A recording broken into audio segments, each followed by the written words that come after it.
you to the final NXT before NXT Access and the final episode before NXT Takeover Inception.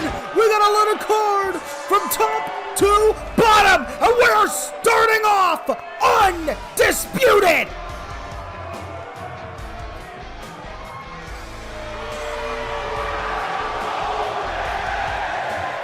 Is coming out alone on this occasion. Adam Cole making his way down to the ring. And Adam Cole, we know he's been wanting Roderick Strong to join the Undisputed Era. Roderick Strong gave he gave his statement. And Adam Cole might be out here to give a statement in return. Of course, as I said, we have a loaded card from top to bottom. Our opening contest, EC3 versus Johnny Curtis, two men with a lot of history that I'm going to delve into as we go.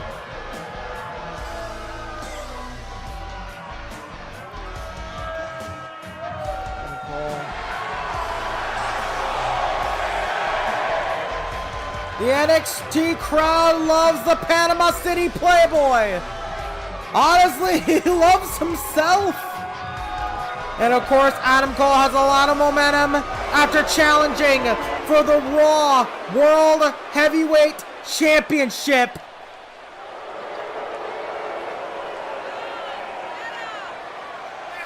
Well, then say everybody loved him. And we figured he was going to come out here to address Roderick Strong's comments on NXT after... Wait a minute! Well, we figured Adam Cole was going to address Roderick Strong's comments on Afterbird, but what the hell is Cassius Ohno doing here? Well, that is not Roderick Strong! That is Cassius Ohno! Wait a minute! What the hell? Well, these two men have gone into a fight to start off our show! Adam Cole and Cassius Ohno! Oh no, going for the O! And that is all too familiar to Ohno! A low blow by Adam Cole!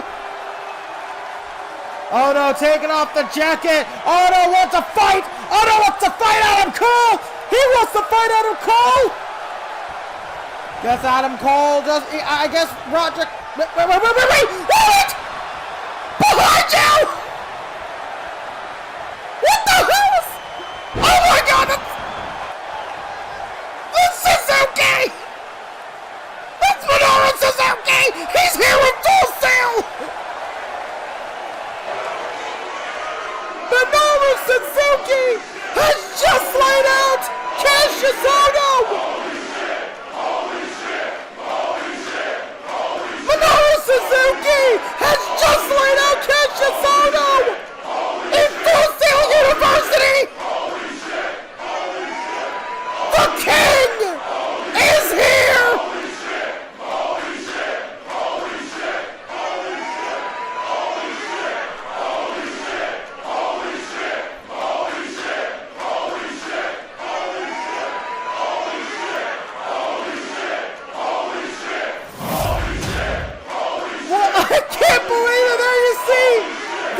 Confrontation at NXT Takeover! Cassius Ohno versus Minoru Suzuki!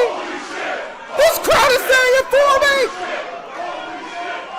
Minoru Suzuki has just arrived to NXT! What a start to the show! Suzuki making his presence felt! Well, ladies and gentlemen, we have our first contest of the evening. It'll be between Johnny Curtis and EC3. Two men with a lot of history. We're going to talk about it as they make their way down to the ring, which, well, is now. Before we talk about their history, Johnny Curtis, I just want to give a rundown of his, career so far. In WEDF, he hasn't been doing the greatest. He's been trying his best, but as Fandango, when he had the Fandango persona, he didn't really get a lot of success that he wanted.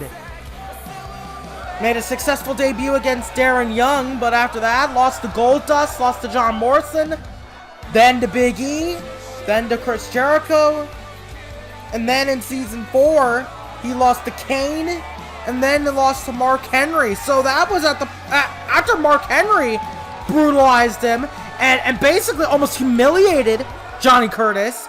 Johnny Curtis got to the point where it was like, okay, Fandango isn't working. I need to go back to the drawing board. I need to go back down to the bottom. And that's exactly what he did. He basically just said, he basically went up to Regal and said, hey, I want to relearn everything from scratch. I want to relearn everything from scratch. I want to restart training.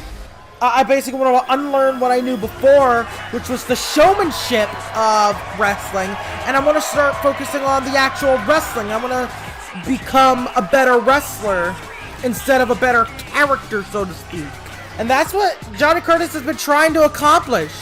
Johnny Curtis has been trying to, restart his career, and it got him a win against Mojo Rawley, and a decent performance against Cassius Ohno, so progress has been made. Then you compare him to the man walking down to the ring right now, EC3, a mixed record, but an even one nonetheless. He made his debut in the very first episode of NXT. He was in the NXT Championship Gold Rush to determine Sami Zayn's successor as the NXT Champion. He was in that tournament, defeated No Way Jose in the first round, lost to eventual winner Aleister Black in the second. EC3 then dominated after he returned, beating the likes of Mojo Rawley, had a little hiccup with Juice Robinson, but rebounded beautifully with a win over Kota Ibushi. And that's where we last left EC3. He got a huge win over Kota Ibushi. It's still kind of having the momentum from beating Kota Ibushi, of course, former IWGP Intercontinental Champion. And it was a huge win for the top 1%. And he's just trying to prove to everyone why he has the top 1%. But these two have a lot of history. These two have a ton of history with each other, dating back to when they were first training in wrestling as a whole. They were first training in the business. They trained together. They came up in the industry together. They learned the same lessons as each other. And they and they got to know people together. They got to know each other, and they trained together. They wrestled together. They shared hotel rooms and shared rental cars, and they went through the grind together every single morning, every single day. They'd go through the drills, and they'd go through the grind together. And Johnny Curtis told me that he thought there was a special bond back then. That he thought there was something to their friendship back then. They almost felt like brothers back then. And there was a real sense of camaraderie and, again, a bond going. Ooh. But, of course, that wasn't to last, as Johnny Curtis made it to WEDF. He became Fandango, EC3, traveled the world. He traveled the world, got a lot of favors from his Aunt Dixie Carter. Ooh! But they both have come to NXT. They've reunited with each other, and they are going one-on-one here tonight, here on NXT episode 9. I almost said NXT Afterbird 9. NXT episode 19. It's hard to believe that we're this close to NXT Takeover. Just one more Access event away before the double hitter of NXT Takeover, Inception, and Summerfest. Ooh! Almost a rock bottom there by Johnny Curtis. One count.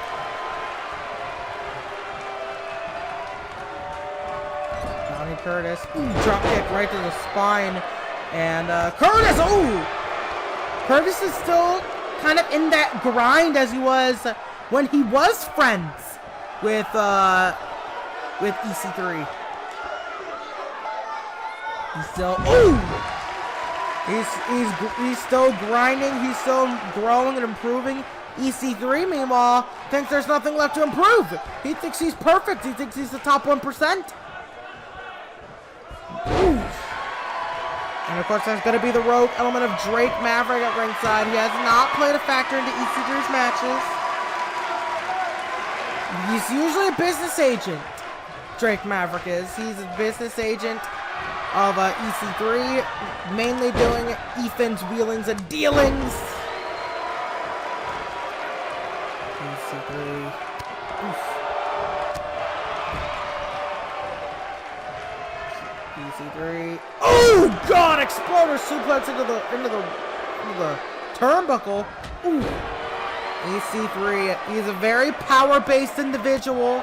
That's a lot. The crux of his offense is some power moves. He has a great build, great physique, a lot of power, a lot of muscle to him. And that's what EC3 brings to the table. That's what EC3 brings to NXT. Oh, that kind of power. Spine buster. 1, 2, no. Whereas EC3 is one of the many wrestlers left off the NXT Takeover card. Of course, we basically almost have a complete picture of the NXT Takeover card. Well, hang on. Oh! Johnny Curtis. Johnny. Oh! Roll up! Roll up! 2! And... Oh! Well, EC3, that knee leads up into the 1%er. That leads into the 1% usually. Johnny Curtis. Oh! Thought I was going to go for that suplex. That I think he used that on oh! The suplex into the Falcon Arrow used on Mojo Rawley. He was looking to do that against EC3. And he's still looking to do that against EC3. But EC3, I think he's seen the tape. He knows what Johnny Curtis has in store. But I don't think he was expecting this much of a fight from his old friend Johnny. Oh! Hot shot there by EC3.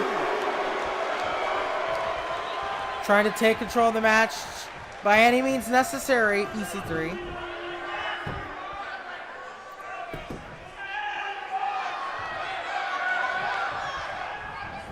Ooh! What a lariat by EC3! 1, 2, 3, no!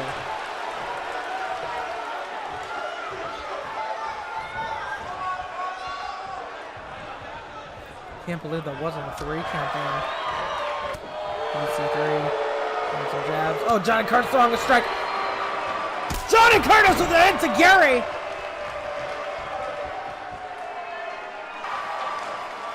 Enziguri now stunning EC3. And wait a minute! What the? Drake Maverick! Well, I said earlier he doesn't get involved! But he does now! Drake with the distraction gets punished for it, but EC3 taking advantage, and EC3 let it happen. He let Johnny Curtis punch Drake Maverick right in the face because he knew he could just take advantage. The 1%,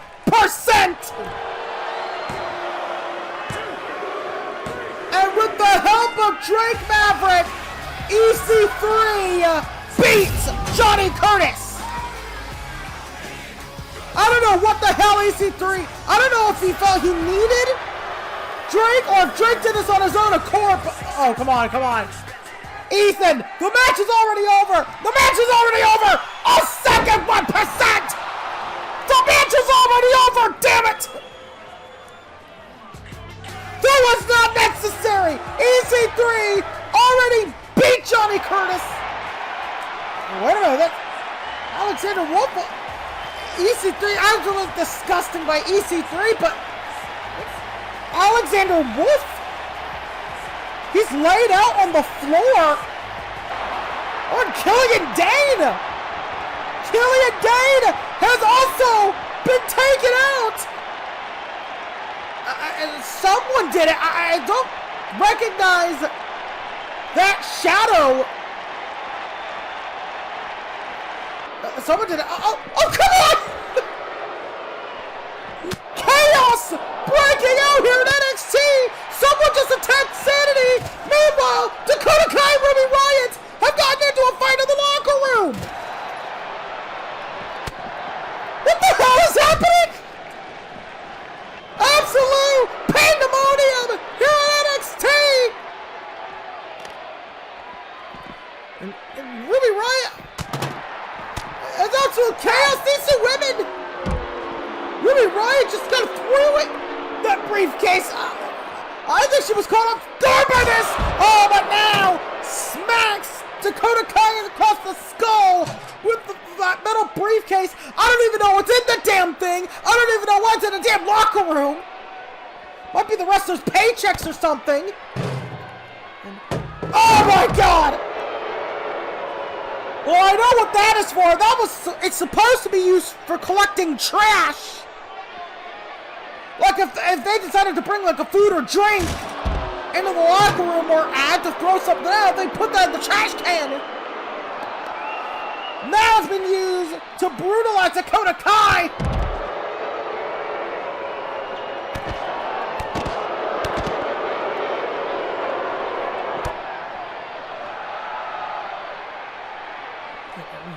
Ruby Riott, Dakota Kai. If this isn't a sign that these two, well, the challenge has been accepted, and if that isn't the ultimate sign that the friendship between Dakota Kai and Ruby Riott has been forever severed, then I don't know what is.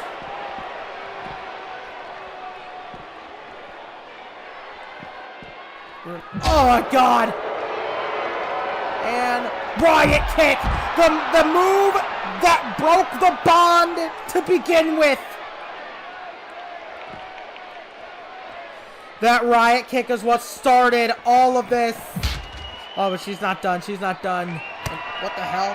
What the hell is she gonna do to Dakota Kai? Oh my God! A super kick into the locker by Ruby Riott. Just laying out Dakota Kai. Come on! Absolute disgusting by Ruby Riott.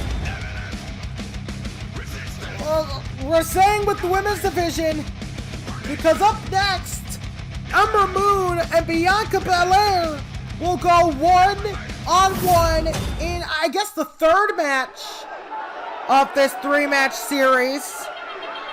Of course, match number one was a tag team match. It was Ember Moon and Kairi Cien against Sonya Deville and Bianca Belair. This match got started because of NXT Afterwards 6, when we unveiled who would be challenging for the NXT Women's Championship.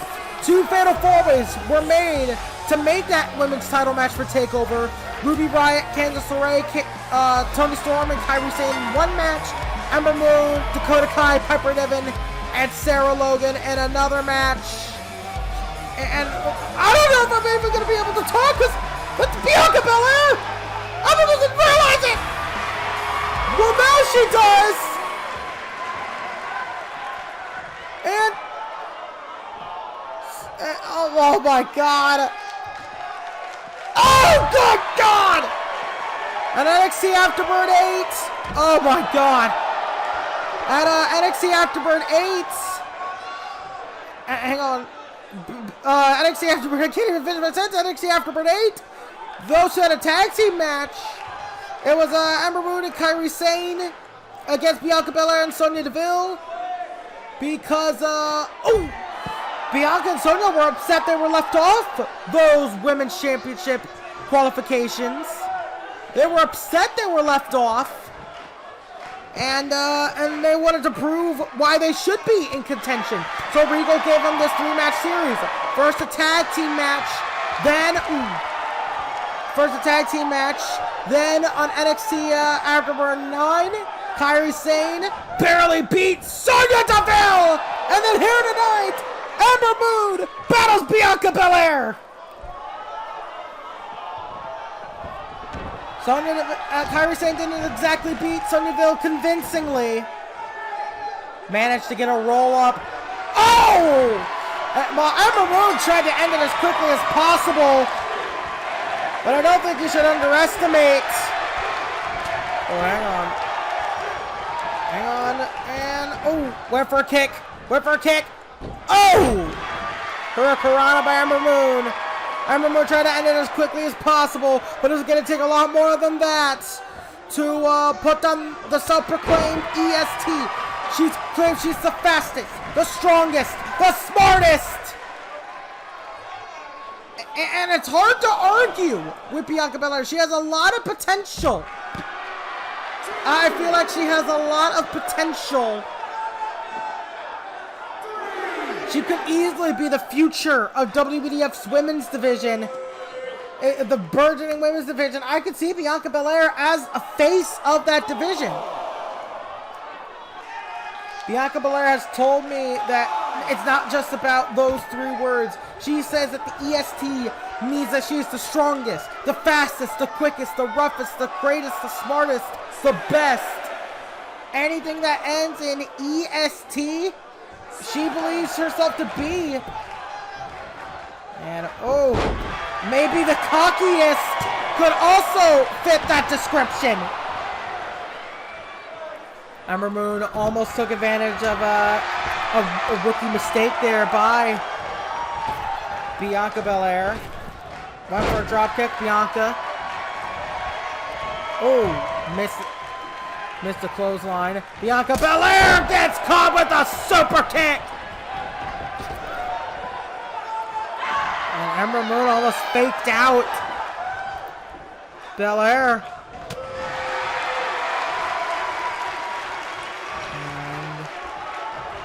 Oof. Back and forth these 2 women go. Bianca. Ooh. Bianca and Ember. Oh, a kick right to the nose of Bianca Belair.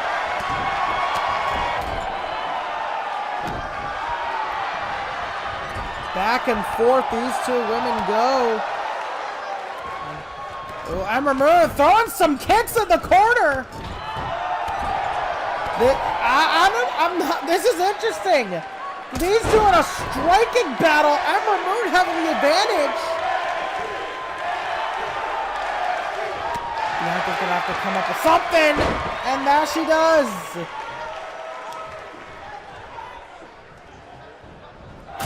Oh my God! Bianca Belair just smacked Ember Moon with her hair with that braid. Might as well call it a legal weapon. Good Lord! Ember Moon. Oh my God! I don't even know how to react to that. How do you react to your opponent using their braid as a whip? It's a Bianca Belair trademark, but that sound is just ruthless. A slam by Bianca only gets a 2. What is it gonna take? What else can you do? Ooh! Bianca throwing Ember Moon around. And now, this stage of the match, she's using her strength. And... ooh!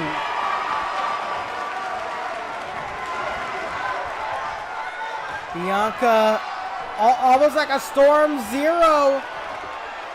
And spear by Bianca Belair! Belair overwhelming Ember Moon with power move after power move! This might be it! Ember Moon! She She's down. She needs a solution. 450. Oh, she gets a solution with the knees up. Ember Moon gets the knees up. Very nicely done. And I think that would have been it if she hit the 450 splash. But Ember Moon managed to get the knees up, saving her chances in this contest, saving her matches in this battle, and a suicide dive!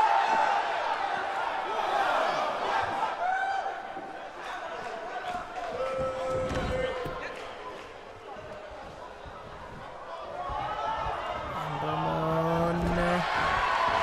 Ooh! Ember Moon, and we all know that sets up for the Eclipse, waiting for Bianca to get to her feet. Eclipse connects, hooks the leg. 1, 2, got her. Kairi Cien defeated Sonya Deville, and now Ember Moon beats Bianca Belair, firmly proving why these two are your #1 contenders. Why these two will be the ones to make history. Why these two are your first NXT Women's Championship match.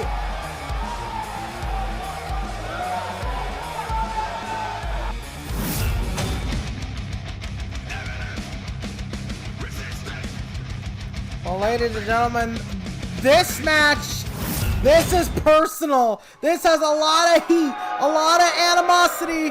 This is AOP against the Revival. And I'm going to tell you why this match is so personal. It was back in, well, there you see it.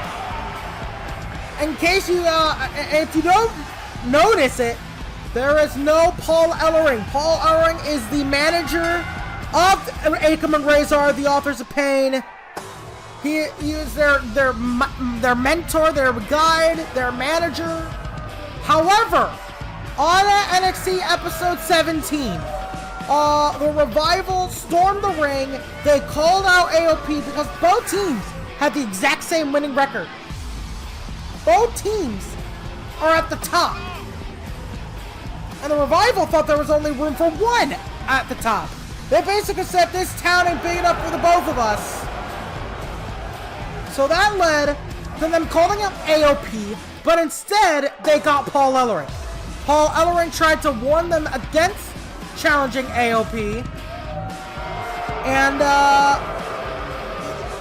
tried to warn them against challenging AOP. Instead, he got brutalized by the Revival. The Revival injured Paul Ellering's. They brutalized Paul Ellering's injured knee, which took him out of in-ring competition years ago. Paul Ellering is in medical care. He is not in the building, but AOP did not take the fact that they took out their mentor lightly, and they want the blood of Dash and Dawson.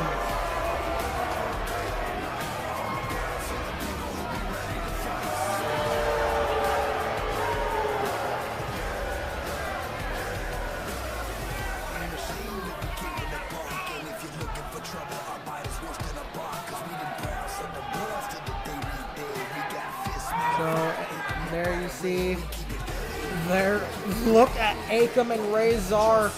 I believe that is Razor staring at the Revival. AOP cannot wait to get this match started. And I can only imagine what levels of violence must be running through Akam and Razor's mind. Hagman. Oh, shit! Well, as I said, they couldn't wait to get this started. Akam already. The violence has already begun. This is personal. And you can see it and how vicious Akam is starting already. Dash trying to get any bit to breathe. But he lost his breathing rights the moment he got. Oh my God, the moment he got Paul Ellering in that figure 4, that's when they made this personal. Oh, the referee, he was relying on the referee to get that rope break. Maybe he would have let the referee count to 3 just to escape this.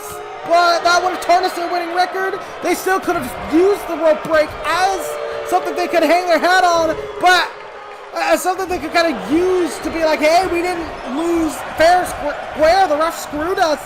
But Akam doesn't want that to happen. He wants to end. He wants to maim. He wants to maul. He wants to maul Dash Wilder, and he's letting Dash Wilder crawl to Scott Dawson because he wants to maul him too. And you could almost say that Scott Dawson did the lion's share of the assault. He was the one that got Paul Ellering in that submission hold that injured Paul Ellering in the first place. He was the one that got him in that leg lock that really hurt him, that really took him out. And AOP are both making him pay! Scott Dawson was the one that stomped on the knee. He was the one that locked in the submission. And AOP worked together to brutalize Scott Dawson. This is vengeance right here. The Revival haven't gotten a whole lot in this match. AOP have just been exacting their revenge. And an absolute brutality. This is why they're called the authors of pain. Oh my God. What is Scott Dawson? He needs to think of something that could bridge the gap here. He needs to get out of there. He's bruised. If you saw him. That's an interesting tactic. I'd say that Dawson needs something that can bridge the gap. Well, he decides to get rough too.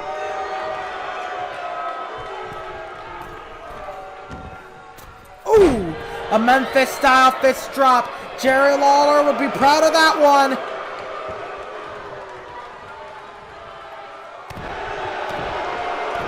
Of course, shout out to Danny Jackpot. He'd be proud of that one too. One of the biggest Lawler fans I've met, Danny Jackpot. So maybe, hopefully, Danny Jackpot can bring that kind of Memphis-style brawl into his match at Summerfest with Brock Lesnar.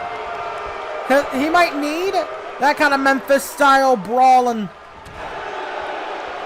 And maybe the Revival could, maybe if the Revival survived this, maybe they could give Danny Jackpot some pointers on Southern Brawling. But that is if they survive this. Hang on. Oh! Notice Dash got out of the way so that Dawson could land that boot. And Razor, Razor was crawling to Akam. Scott realized it. He has to keep one member of the AOP isolated because both of them are pissed. Both of them are fighting with vengeance. So the strategy is going to have to be isolate a member, work a limb, classic Revival strategy. They're going to have to go back to the well that served them so well before. And, ooh, a hammer lock. A hammer lock Northern Lights. Oh, Akam. Breaking up the pinfall. Akam. Oh, Akam! Almost stalling for time. Oh, but Dash Wilder. And Dash Wilder. And this match is spiraling out of control a little bit. As you see, ooh, Razor and Scott Dawson fighting in the inside of the ring. Akam and Dash Wilder on the outside.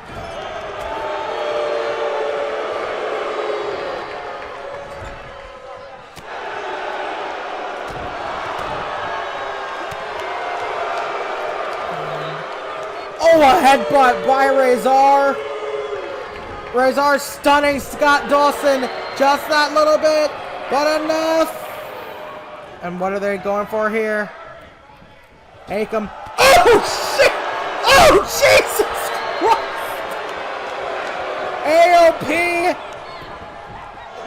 You can tell, based on the way they fight, they took Paul Ellering's injury personally. That's the whole story of the match.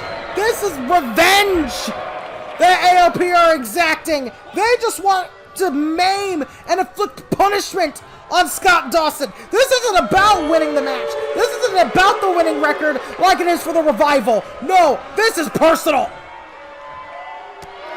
The Revival, of course, the Revival very much. Oh, hang on. Dawson, roll up.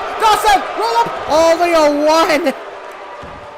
Dawson, the Revival, very old school tag team, and I've asked them, what do you hope to gain here in NXT?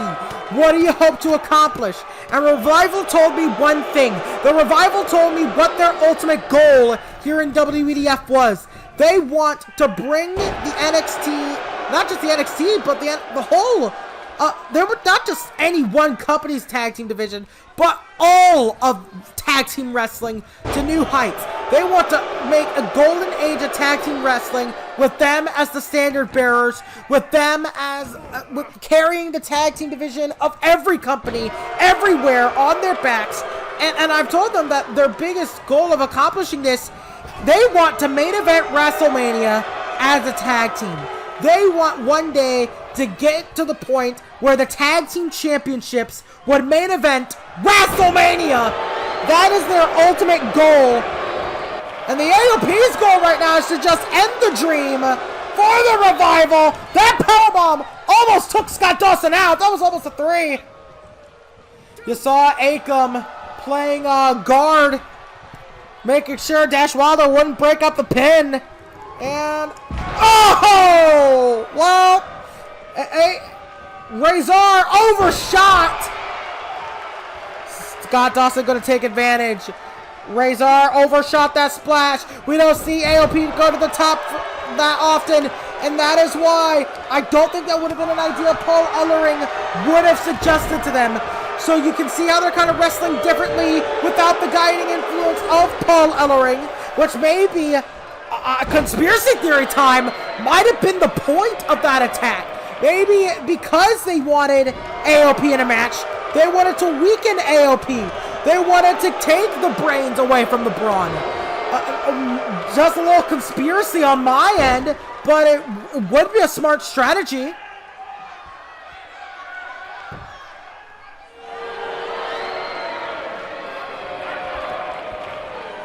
You see the knee of Razor being targeted by Scott Dawson. Dawson finally gets a tag. The tag he's needed for a while. He's been beaten down almost the whole match. The Revival finally getting some momentum going. They've desperately needed a tag because Scott Dawson's been getting his ass beat. And now Scott Dawson staying in the ring for a little bit longer to make sure, just to keep the attack on the knees going.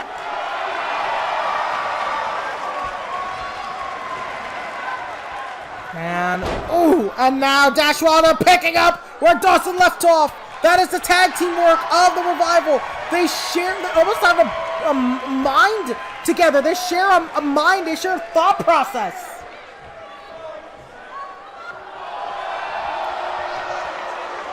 They're almost like brothers. Akam tried to get in. You saw Akam trying. Akam's trying to save Razor. He knows Razor is in a bad spot. He knows Razor desperately needs a tag. He desperately... Oh! And so do the Revival. They also know he desperately needs a tag. Wait a minute. What are the Revival setting up for here? What are the Revival setting up for? Oh no. Oh my god. Oh my god, no! Oh my god, no! Oh my god! Jesus Christ! That is the move that injured Paul Ellering! And now! Oh my god, that's the combination that injured Paul Ellering! Akam! Not gonna let it happen to Razor! Not gonna let it happen to Razor! That also injured Montez Ford, won the Revival a match against the Street Profits. That move is going to be the biggest weapon in the arsenal of the Revival. And now, Razor, Akam's just buying him time. I don't know how Akam can stand, how Razor can stand, but apparently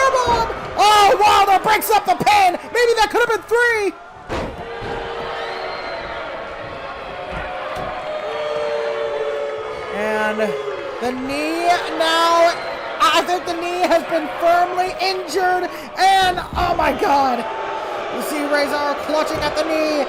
It has to be agonizing, especially after that move, the same move that injured their manager Paul Ellering that started all this was used on Razor. The move that started all this could also be the move that spells the beginning of the end of this.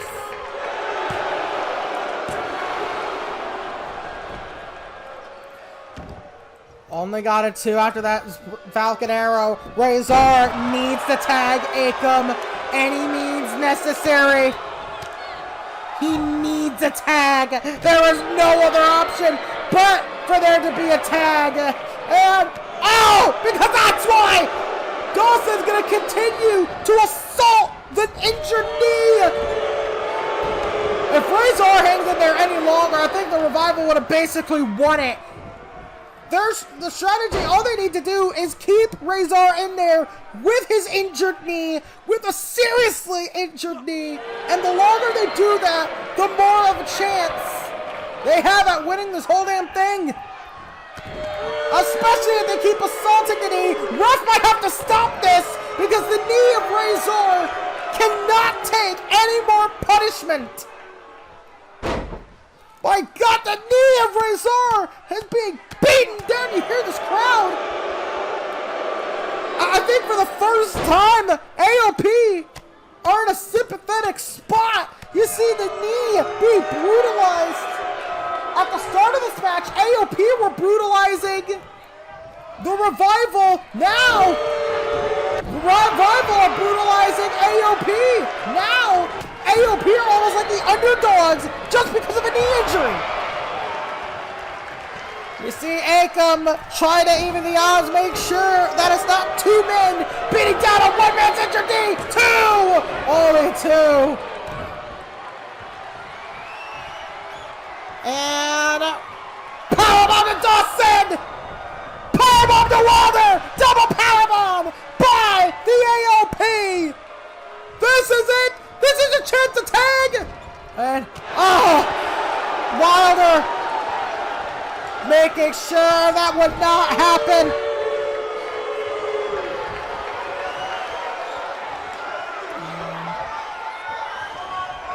And an STO by to Dash Wilder by Razor. Razor needs to tag. Razor needs to tag. He needs it.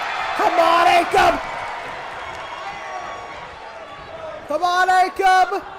Oh, and I think he might have saw on the screen there or something. He might have saw that. Oh, wait, what the hell? What the hell is he doing?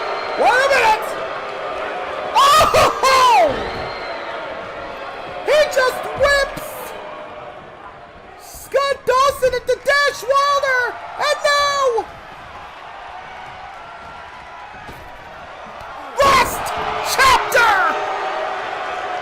Last chapter! That's gotta be it! Akam hooks the leg, and that's it! You see Razor doing that last little bit more of damage as the AOP have avenged Paul Ellering!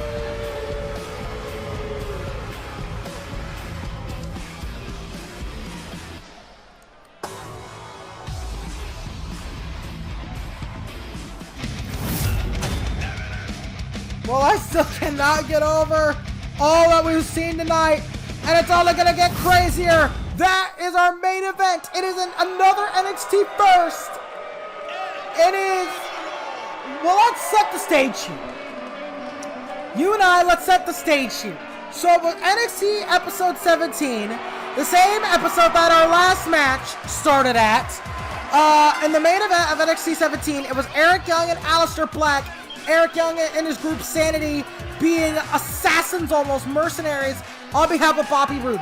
So then TM61 and Andrade and Almas save Aleister Black from a beating by Sanity, and then that sets the stage for Eric Young and Andrade to get into a fight at NXT episode 18 beginning. Dean Malenko made an 8-man tag team match. Eric Young, Killian Dane, Alexander Wolf, and Bobby Roode versus Aleister Black, Andrade Cien Almas, Nick Miller, and Shane Thorne. The match spilled into absolute chaos. Andrade pins Eric Young while everybody else is fighting backstage. Everybody else is fighting around the arena.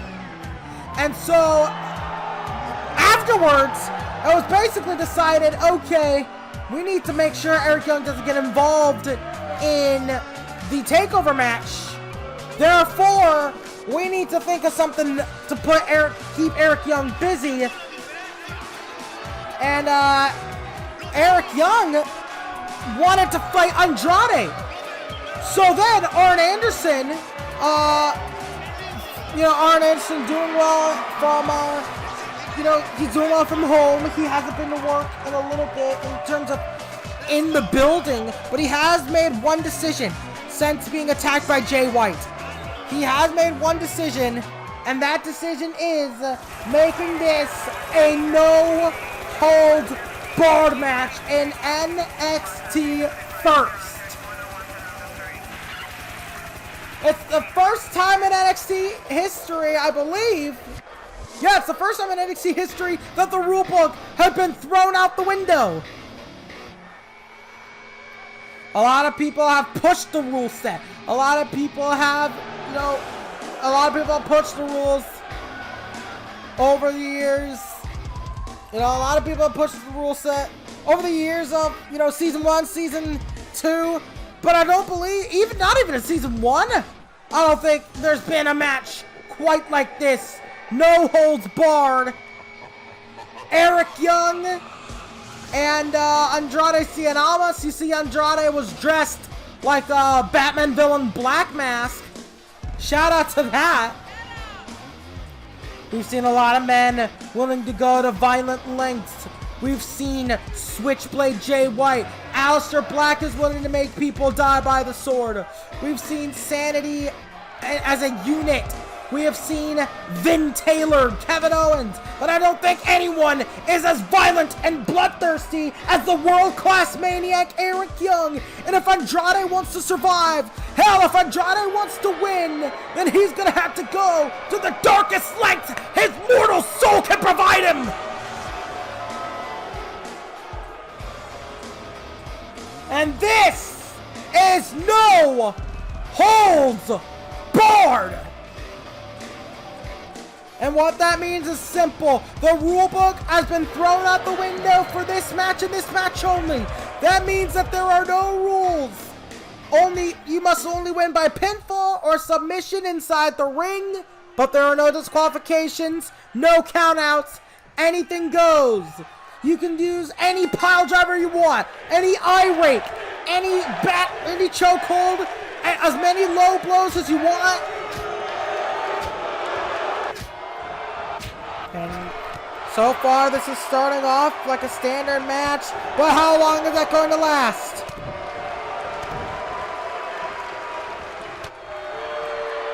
Eric Young usually uses those kind of... and there you see, he's going right to the eye rake. Eric Young usually does those kinds of moves against the referees, much to the referee's chagrin. The referee would try to warn him off or warn him. But this time, the referee just has to let it happen because it's very much within the rule set of a no-holds-barred fight. And that is the biggest thing, and that's why you see Andrade dressed like this. Because this isn't a pro wrestling match. This isn't a traditional pro wrestling match. This is going to be a fight. And both of these men are fighters. Andrade Cien Almas surely has gotten to a scrap or two in the streets of Mexico. Whereas Eric Young, he makes this kind of match his specialty.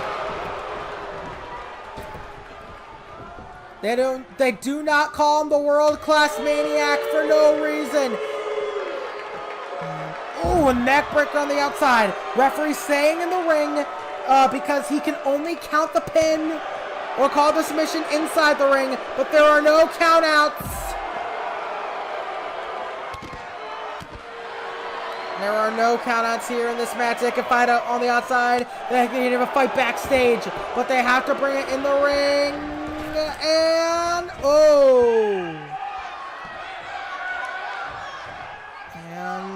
Oh, wait a minute!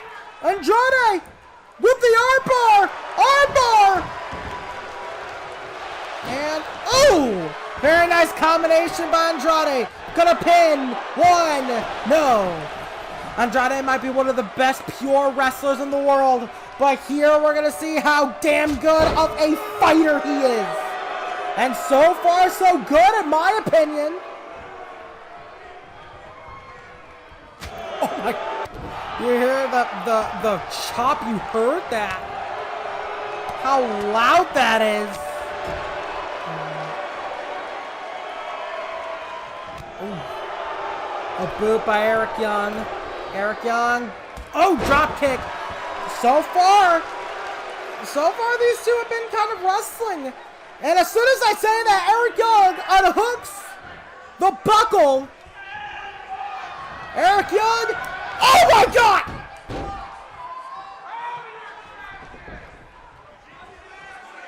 Eric Young using that exposed turnbuckle. He used it against No Way Jose, used it against Aleister Black, and now he's using it in this no-holds-barred match against Andrade, smashing his face over and over. Oh.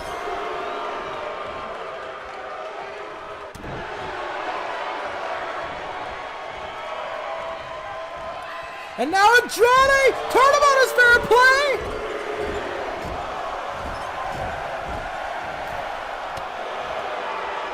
Oh, these two men just going back and forth with that exposed buckle. The brutality has started. Oh, and Eric Young with an elbow to the back. That seems calculated. Maybe he's trying to make the lower back of Andrade a target. But Andrade not going to go down that easy. Throwing some strikes. Eric Young throwing haymakers. These two going back and forth with the strikes.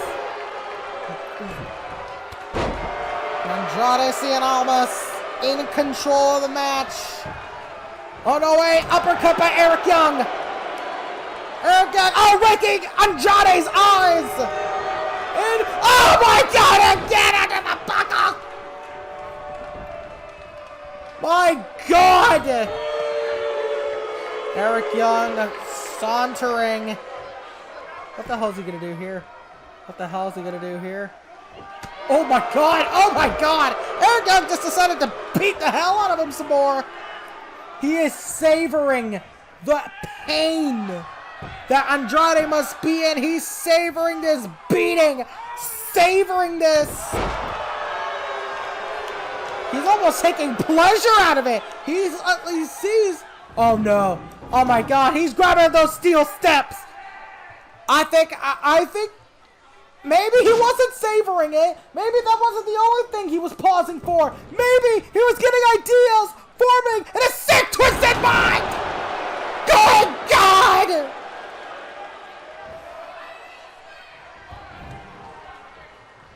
And oh my God! Eric Young's crazy! Eric Young's crazy!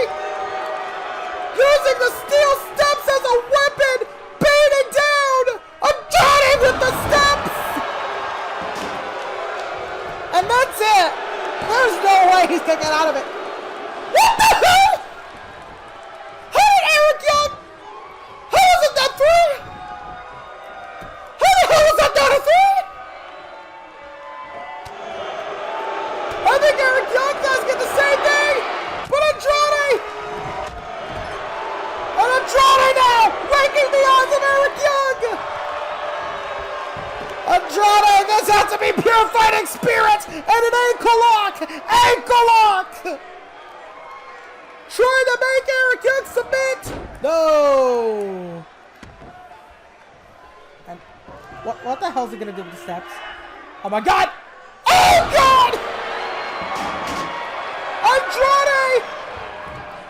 Well, I guess now we know he is more than willing to get violent, to play dirty. Turnabout is fair play. And he slams him onto the steps. Andrade slams Eric Young onto the steel steps. Oh, they get to two. You know, this Eric Young's foot was on the rope, but there are no rope breaks in a no-holds-barred match.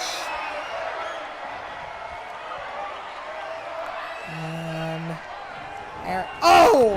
Going after the leg, and now... My God, what else did these two men...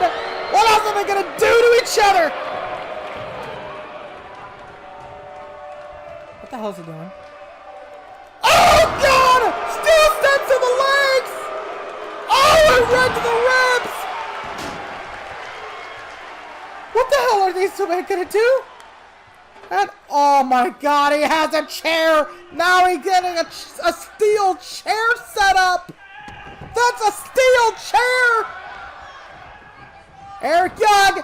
Oh my God! Sending Andrade face first into the chair! Referee though! Referee! Putting the buckle pin on! I don't know why! It's a no-holds-barred match! I don't know what the hell the ref's doing!